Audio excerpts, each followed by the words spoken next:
For 13 years I avoided it mainly because I've never been in a hospital.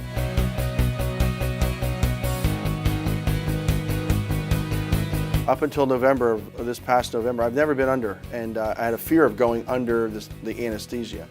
And I had carpal tunnel surgery done at Easton Hospital. It was such a great experience that now I have no problem doing the other procedures that I should get done, and one of them, of course, is the colonoscopy. It's been a long time coming, so 13 years he'll say I've been nagging him, and I'll say I've been caring because it's important, and finally it's the day and we're here. Bottoms up.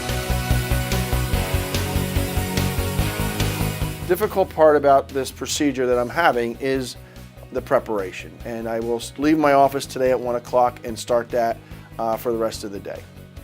When I'm done, hopefully I'm nice and clean, and they can go in there and find out that my colon is perfect, because the one thing you don't want to get is colon cancer. Colon cancer is the third most common malignancy when you combine men and women in this country, and it's the second most lethal malignancy when you combine men and women in this country. I really feel pretty good. I'm a little lethargic more than normal. I'm not as peppy, but because that's from not eating, I guess. The prep was easy. I'm glad I chose the soup prep, which was just drinking 2 glasses of the liquid and then 2 glasses of water after that. It was a lot easier than I thought it would be, a lot easier.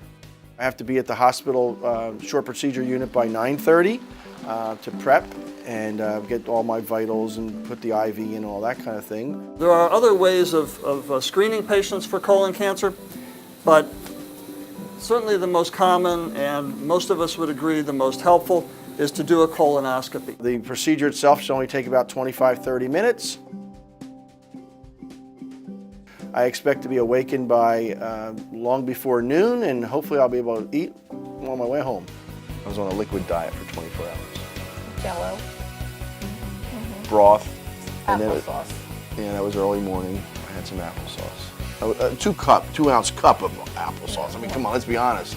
To me, that was a bite. And we go up into the patient's rectum, maneuver through the twists and turns of the colon, almost always can get to the very end, come back slowly, look around, look for polyps. We find them, we take them out.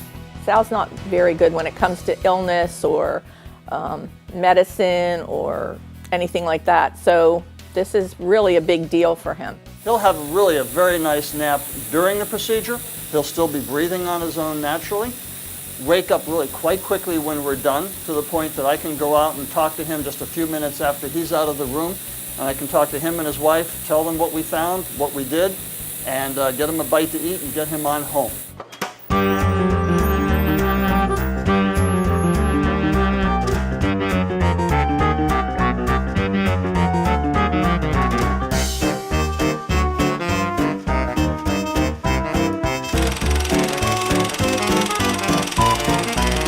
Here we are a couple days later. I'm back to work. I was back to work actually that night. I woke up feeling greatly refreshed. I mean, wow, it was a piece of cake. It really, I can't say how nice the staff was at the hospital. They made me feel welcome. They knew my apprehension. They made me feel at ease. I went home, had some ice cream, came to city council, went to dinner afterwards. It was a great experience. I would definitely urge men and women to have it as soon after they turn 50 as possible. Colon cancer is preventable, it's treatable, and the only way you can detect it is through a colonoscopy, so you should do it. I'll always tell everybody, go to Easton Hospital and put your bottoms up.